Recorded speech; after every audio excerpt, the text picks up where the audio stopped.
So here we are.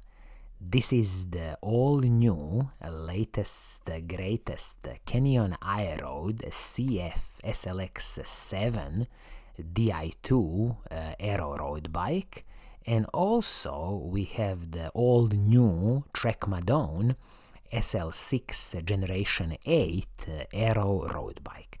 So in this episode, I will make a comparison between these two latest aero road bikes, and also at the end I will give you the kind of my recommendation which one of these bikes you should just go ahead and buy. So, first thing first, as you can see, this Canyon Aeroad CF SLX 7 has retail price of $5,600, while the Trek Madone SL6 has retail price of $5,500. So they sit in the same price bracket. There is only, $100 difference between these two bikes. Also, when you ask the question, who are these bikes for? These both bicycles are typical examples of aero road bikes, so heavily aerodynamically optimized frames, forks, handlebar, stem, seat post, wheels. Everything is designed so you can go as fast as possible in a straight line, and also to minimize your drag. Also, I have to mention here, when you look at the paint schemes on this bike, starting with the Canyon, you have two paint schemes on offer. This is one of them is this beautiful crystal white paint scheme with a hint of black, and then you have this dark forest, dark green paint scheme, again with some hints of black. When it comes to the Trek Madone SL6, Trek is always famous for their extremely nice paint schemes, and in this instance you have three paint schemes to choose from. The first one is totally matte black, dark paint scheme. Then you have this beautiful crimson red paint scheme, and a very classical, I would almost call it old school white paint scheme. They call it white prismatic paint scheme, and it always reminds me of the old Treks from probably 10-15 years ago, with this tiny logo at the bottom of the down tube. So all in all, you have a little bit more paint schemes on offer from Trek, and as I say, usually Trek's paint schemes are immaculate, and they look really stunning in real life. I'm guessing the focus of the Canyon German engineers wasn't so much on the aesthetics, but more on the kind of performance of this bike. What we will see all of this when we dive into the specifications of these two aero road bikes. So we can kick off with the frames and the forks on these both bikes. So what are you getting for your hard-earned money? So when you look at the Canyon Aeroad, this carbon fiber frame and the fork is what they call CF SLX carbon fiber. This is their second tier carbon fiber frame and the fork. As you can see, internally cable routed, press fit bottom bracket. Also you have 12mm through axles both front and the back, and in this instance these through axles are nicely aerodynamically hidden by the frame and the fork. Also, I have to mention here that with Canyon, you are getting a 6 years warranty on their carbon fiber frames, which is decent, standard in the majority of the other bike manufacturers. But again, when we come to the Trek, Trek is always famous for their lifetime warranty on their carbon fiber frames. Also here I will mention that with this iteration of the Canyon Aeroad, you will have a one-piece handlebar and the stem cockpit, so carbon fiber piece for the handlebar and the stem, and this of course will definitely limit a bit of your adjustments, specifically when it comes to the length of the stem. And the secret sauce of this handlebar and the stem, as it is on the Canyon Aeroad, is what they call their new, I think is the save system, where basically, as you can see, the the ends of the handlebar can be replaced, so you can run it in a classical setup or a more aero setup. When you buy the bike, you will only get this classical setup of the ends of the bars. So if you want this aero setup, you will have to buy separately these ends of the bars. With this handlebar and the stem, this carbon fiber one piece, you can adjust a bit the width of the handlebar. So there's a plus minus 50 millimeters, and also the height of the stem and also the handlebar you can adjust by 20 millimeters. But as I'm mentioning here, just make sure that the length of the stem in a certain size of the bike is exactly what you want. So this is always with this proprietary carbon fiber solutions, there is always some kind of limiting factor that you have to take into the account. Also with the Canyon bike, when it comes to the seat post, this is a classical carbon fiber seat post from Canyon, again aerodynamically optimized, and I will mention here that I'm so glad that the saddle they have included here, a very classical Selle Italia saddle, and it is very easy to adjust the tilt of this saddle and moving it back and forth. Also, they have changed for this iteration of the bike the way you clamp the seat post. Now the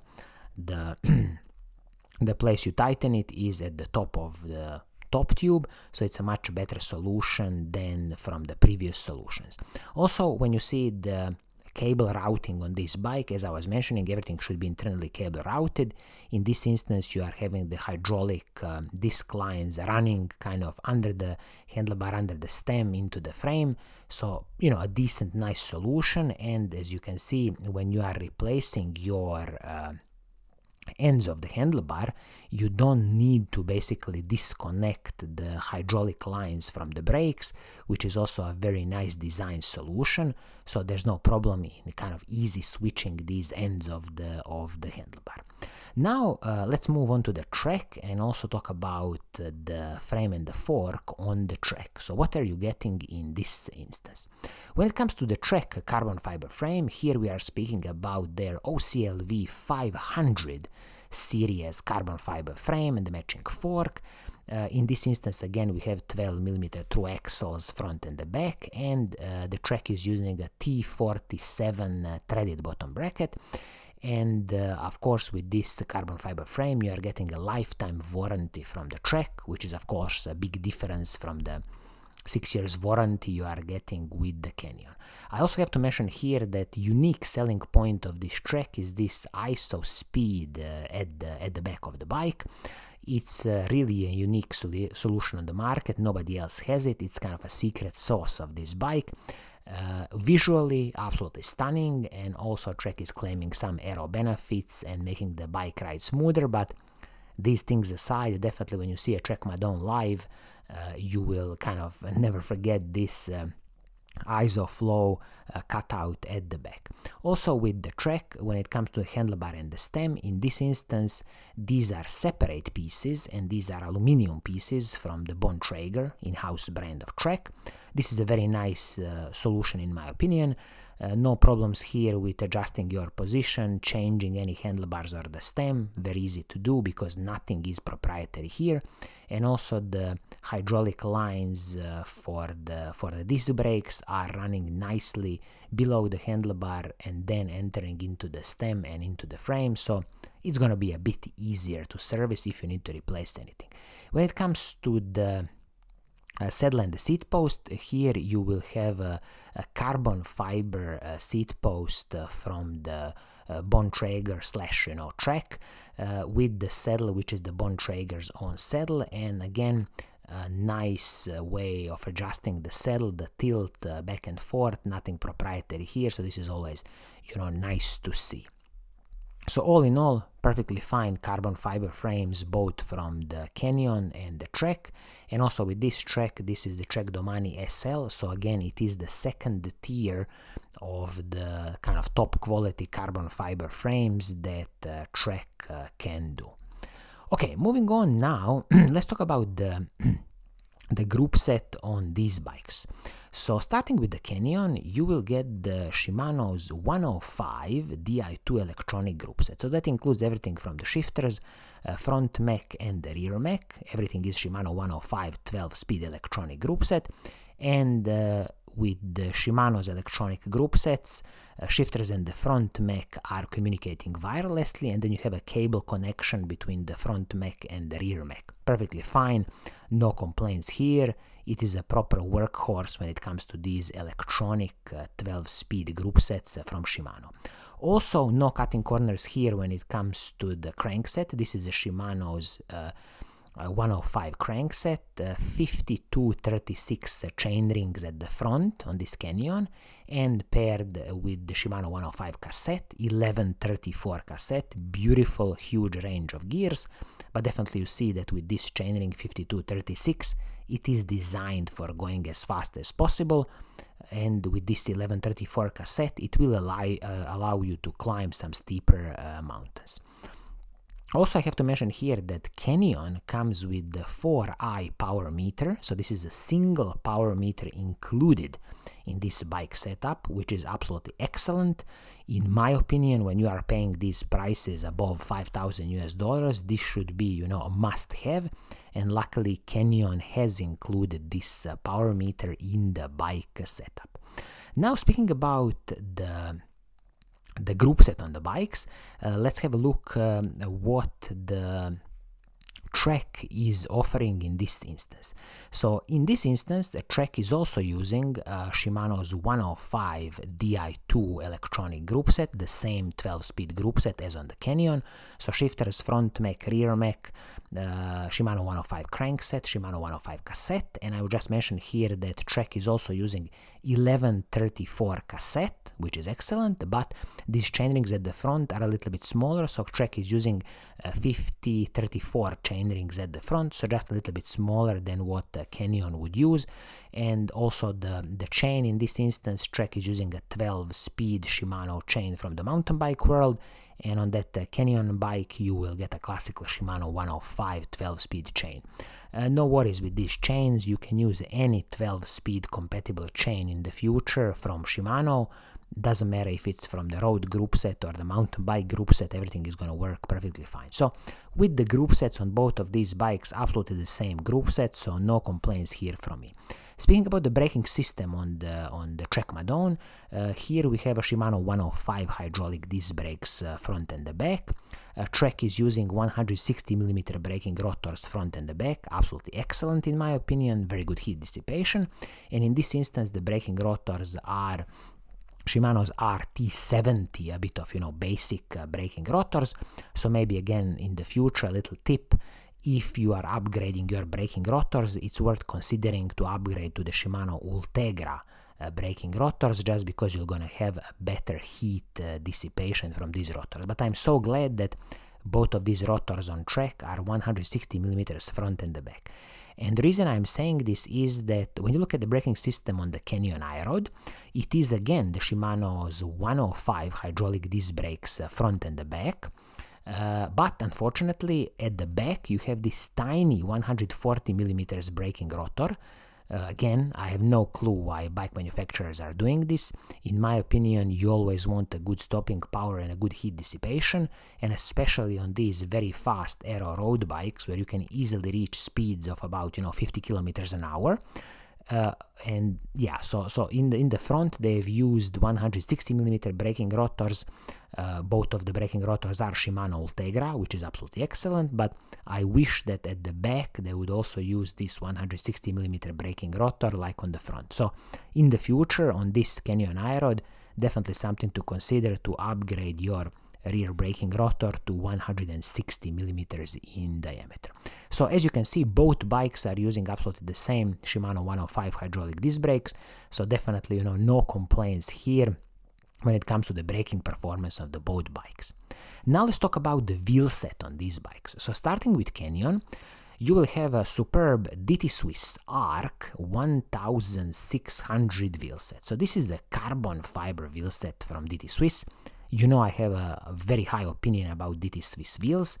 This wheelset is 50 millimeters rim height, and I believe that internally this wheelset is it 20 millimeters internally? Correct, it is 20 millimeters internal width, and using 12 millimeter through axles, comes with a superb DT Swiss 350 hubs front and back. So these are the DT Swiss hubs with the ratchet 36 system, and also superb DT Swiss aero competition spokes.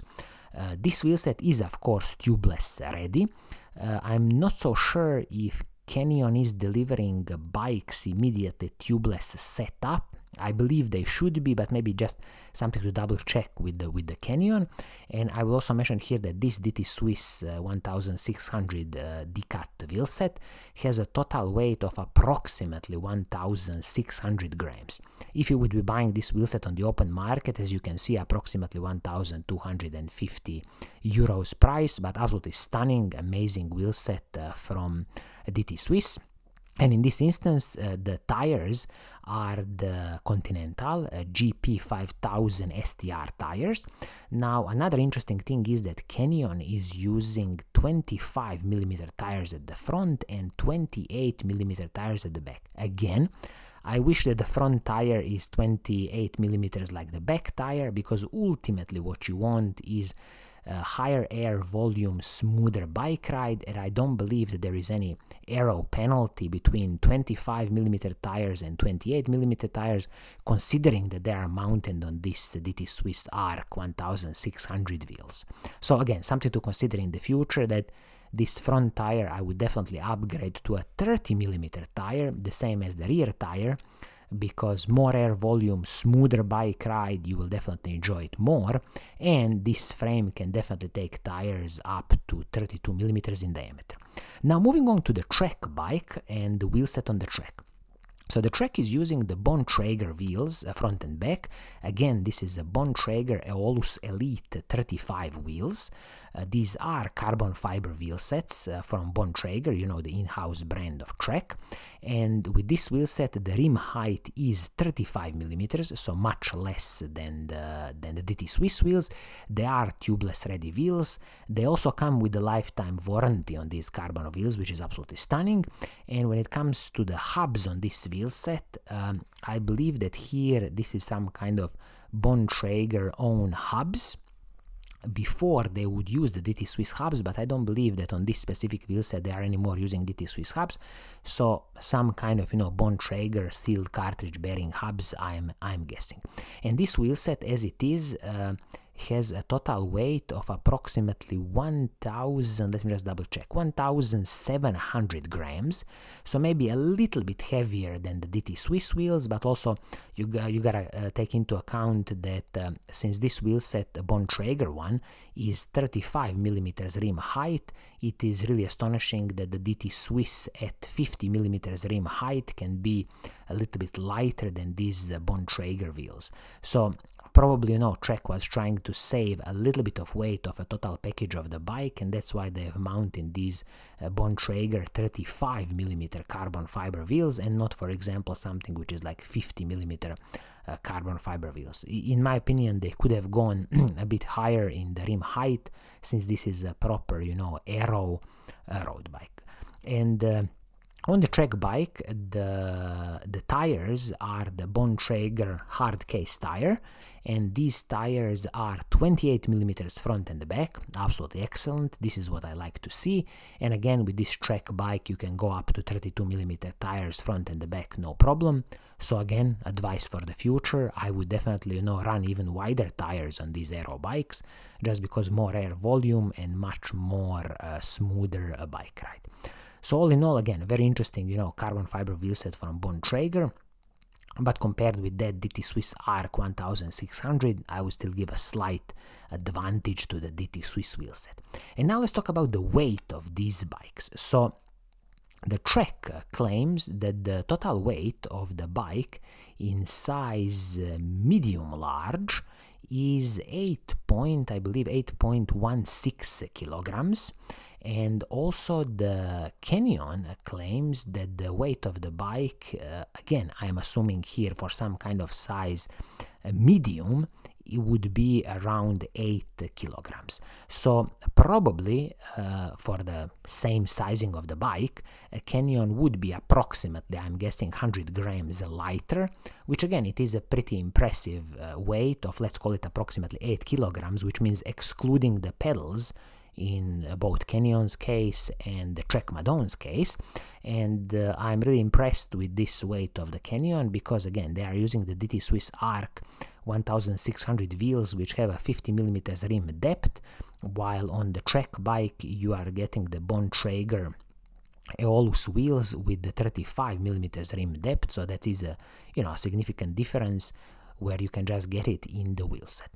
So in a summary, when you consider that the Trek Madone SL6, the newest one, is retailing for $5,500 or for $5,600 you can buy Canyon Aeroad CF SLX 7, my advice to you would be that the first choice still the king, or I should probably say like an undisputed champion still, should be the Canyon Aeroad CF SLX 7.